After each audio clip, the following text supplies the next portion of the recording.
चुनाव को लेकर चेयरमैन निर्दलीय प्रत्याशी सुमित मंडल से खबर 100 ने खास बातचीत की, जिसमें उन्होंने बताया कि मैं चुनाव मैदान में लोगों के स्नेह और प्यार से हूं। मैं जीत हार में विश्वास न रखते हुए चुनाव लड़ने आया हूं। सुमित मंडल ने कहा कि लोगों का दिल जीतने आया हूं और अगर जनता ने विश्वास करके मुझे चुना तो मैं क्षेत्रीय समस्याओं का समाधान करवा लूंगा और एक सच्चे जनप्रतिनिधि की तरह काम करूंगा।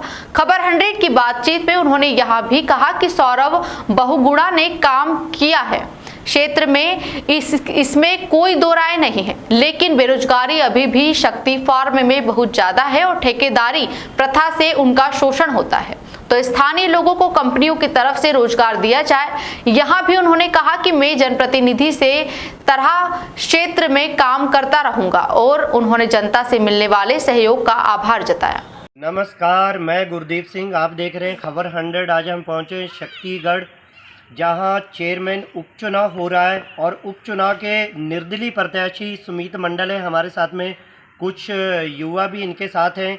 आज हम इन्हीं से जानने का प्रयास करते हैं कि चुनाव को लेके इनकी क्या तैयारियां हैं और क्या प्राथमिकताएं हैं और युवा क्या सोचता है, इस चुनाव के बारे में युवा क्या सोचता है।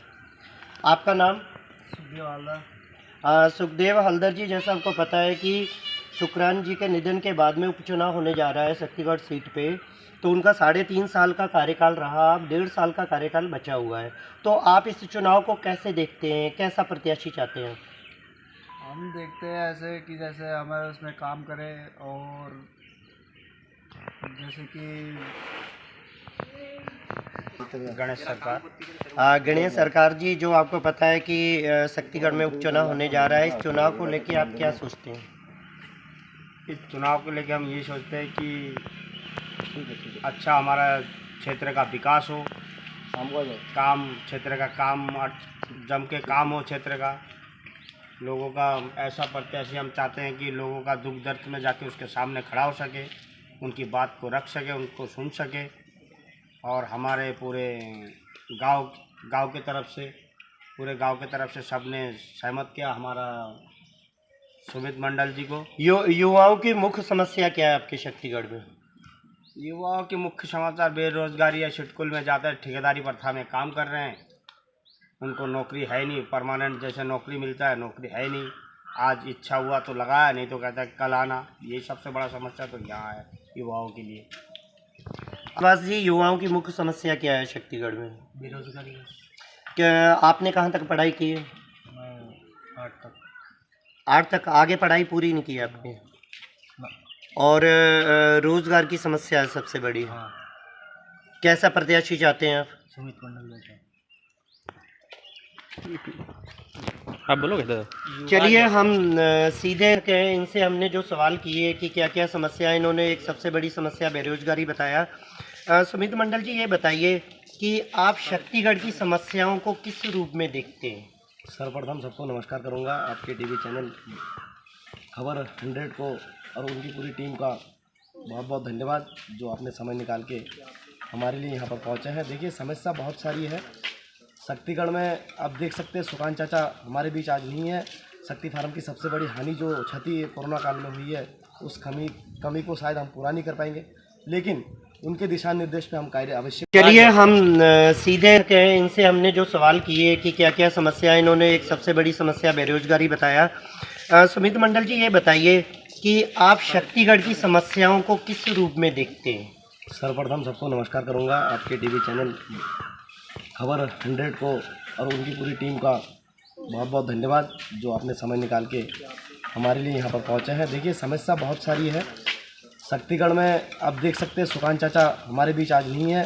शक्ति फार्म की सबसे बड़ी हानि जो क्षति कोरोना काल में हुई है, उस कमी को शायद हम पूरा नहीं कर पाएंगे, लेकिन उनके दिशा निर्देश पे हम कार्य अवश्य करेंगे। काफ़ी सारी समस्या है, देखिए समस्या बहुत सारी है, मैं बात करूँगा उसमें।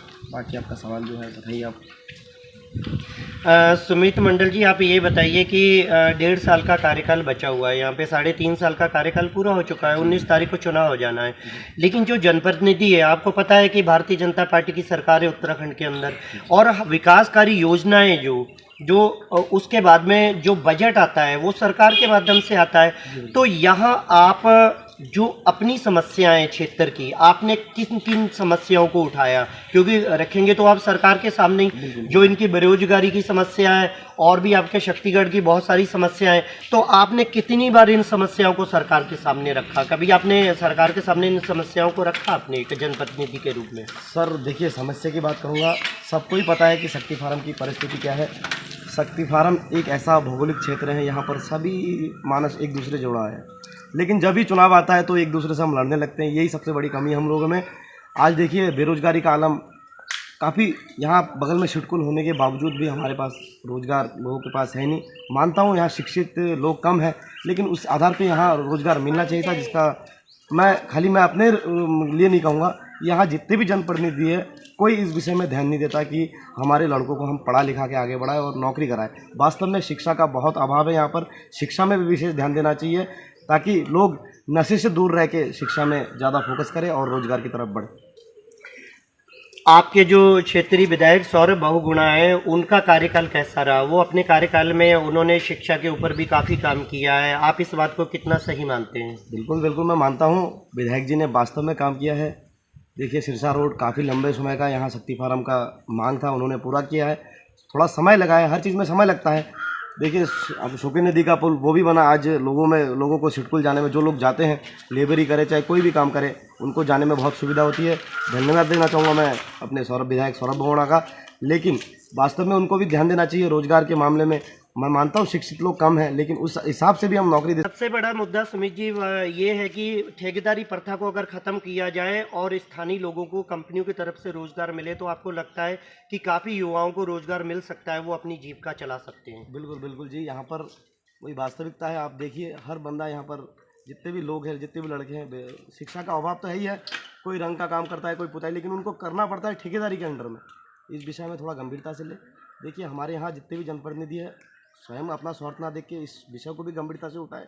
विधायक जी को आप अवगत नहीं कराओगे तो विधायक जी को भी क्या पता चलेगा कि क्या हो रहा है, क्या नहीं हो रहा है। अगर आप खुद का अपना स्वार्थ देखते रहोगे तो मैं नहीं मानता कि समाज का या क्षेत्र का विकास हो पाता है। सुमित जी, जैसे आपने पर्चा भरा है निर्दलीय के तौर पे, आप मैदान में उपचुनाव में, तो क्या सोच रही है आपकी जब आपने निर्णय किया यहाँ चुनाव लड़ने का निर्दलीय, जबकि आपको पता है कि क्षेत्र में भारतीय जनता पार्टी की सरकार उत्तराखंड के अंदर है और क्षेत्रीय विधायक सौरभ बहुगुणा कैबिनेट मंत्री हैं और काम भी कर रहे हैं, और आपने अगर मतलब जनता के सहयोग से आप चुनाव लड़ रहे हैं चुनाव मैदान में, आपकी क्या सोच रही होगी चुनाव लड़ने को, ज़रा दर्शकों को बताएं। सर, मेरी सबसे बड़ी भूमिका यह है इस चुनाव में। देखिए, चुनाव क्या होगा क्या नहीं होगा मुझे नहीं पता, लेकिन मैं लोगों का दिल जीतने आया हूं और मैं बाबा भोलेनाथ के, माँ दुर्गा के आशीर्वाद में वो काम पूरी तरीके से कर रहा हूं। और चुनाव देखिए, हर 5 साल में एक बार आता है, ये उपचुनाव है। इस उपचुनाव में जिस तरीके से लोग बढ़ चढ़ के अपना हिस्सा ले रहे हैं, मुझे लग रहा है काफ़ी टफ माहौल होने वाला है। सारे प्रत्याशी बहुत अच्छे हैं, चाहे सुनील विश्वास जी कहिए, चाहे रमेश दादी जी कहिए, सबसे युवा मैं हूं। और मेरी व्यक्तिगत सोच ये है कि मैं युवाओं के साथ कंधे से कंधा मिलाकर युवाओं को आगे बढ़ने की कोशिश कर रहा हूं, और इसी लक्ष्य को लेकर मैं आगे बढ़ रहा हूं। कल परिस्थिति क्या होगी मुझे नहीं पता, लेकिन मैं अपने दृढ़ निश्चित के साथ लगा पड़ा हूँ कि मैं युवाओं को आगे बढ़ाऊँ। थोड़ी गलती, मैं माफ़ी चाहूँगा किसी पार्टी विशेष का नाम ना लेके, कि आपने प्रत्याशी आपको युवा देना चाहिए था, क्योंकि युवाओं का देखिए, हम अगर युवाओं के पीछे सपोर्ट नहीं करेंगे तो युवा कहाँ से आगे बढ़ेगा, चाहे किसी भी पार्टी का हो। युवाओं का सपोर्ट करना चाहिए। आप लोग कल चले जाओगे, रह जाएंगे हम ही लोग इसी समाज को आगे बढ़ाएंगे, तो हमें आप लोगों का सहारा चाहिए, आप लोगों का सपोर्ट चाहिए। तो आप लोगों को निश्चित रूप से हमारा सपोर्ट करना चाहिए और युवाओं को आगे बढ़ाना चाहिए। सुमित जी, आपसे एक आखिरी सवाल है, ये सवाल हम सबसे पूछ लेते हैं जितने भी प्रत्याशी मैदान में होते हैं। मान लीजिए कि जनता ने आपको मौका दिया और आप चुन के गए, तो आप क्या बदलाव करना चाहेंगे शक्तिगढ़ के लिए? किन किन समस्याओं को सबसे पहले आप प्राथमिकता देंगे? देखिए सर, मैं काफ़ी टाइम से शक्तिगढ़ में घूम रहा हूँ। मैं एक अपील अपने शक्ति फार्म की जनता से करना चाहूँगा कि एक मौका इस बेटे को देखिए। मैं घूम रहा हूँ, देखिए समस्या खाली रोजगार, फिर सड़क नाली, ये सब नहीं है। घूम रहा हूँ, पूछ लेते हैं जितने भी प्रत्याशी मैदान में होते हैं। मान लीजिए कि जनता ने आपको मौका दिया और आप चुन के गए, तो आप क्या बदलाव करना चाहेंगे शक्तिगढ़ के लिए? किन किन समस्याओं को सबसे पहले आप प्राथमिकता देंगे? देखिए सर, मैं काफ़ी टाइम से शक्तिगढ़ में घूम रहा हूँ। मैं एक अपील अपने शक्ति फार्म की जनता से करना चाहूँगा कि एक मौका इस बेटे को देखिए। मैं घूम रहा हूँ, देखिए समस्या खाली रोजगार, फिर सड़क नाली, ये सब नहीं है। घूम रहा हूँ, आप नहीं मानोगे, मैं जिस भी घर में जा रहा हूँ ना, अगर किसी घर में देखिए बहुत सारी समस्या है शक्ति फार्म में, खाली वही तो कह रहा हूँ रोड और नाली का नहीं है। किसी को पेंशन बनाना है, किसी को कोई सीधे विधायक के पास नहीं जा सकता, किसी बड़े नेता के पास नहीं जा सकता, वही छोटे छोटे जनप्रतिनिधि के पास जाता है। और मैं विश्वास दिलाता हूँ एक युवा होने के नाते कि मैं इस विषय में गंभीरता से लूँगा। हर घर की, हर बूढ़ी माँ की और हर बूढ़े जो हमारे लोग हैं उनके सारे का समाधान करने की कोशिश करूँगा। एक बार मुझे अपने छोटे बेटे भाई होने के नाते एक बार मौका दे के देखिए। 1 साल का कार्यकाल है, ज़्यादा लंबा समय नहीं है। एक मौका दीजिए, अगर आपके भरोसे में मैं खरा नहीं उतरा तो अगले साल आपके पास मैं वोट मांगने नहीं आऊँगा, चुनाव में खड़ा भी नहीं होऊंगा। बहुत बहुत धन्यवाद। ये थे हमारे साथ सुमित मंडल जी। जैसा कि आपने देखा, उन्होंने कहा कि अगर मुझे मौका मिलता है तो मैं क्षेत्र के लिए काम करूंगा, जीत हार कुछ भी हो। ये तो 19 तारीख को आने वाले नतीजे बताएंगे। पल पल की अपडेट हम आम प्रत्याशियों से भी उनका ओपिनियन लेंगे, आम दर्शकों तक पहुंचाते रहेंगे। मैं गुरदीप सिंह, शक्ति फार्म, आप देख रहे थे खबर 100।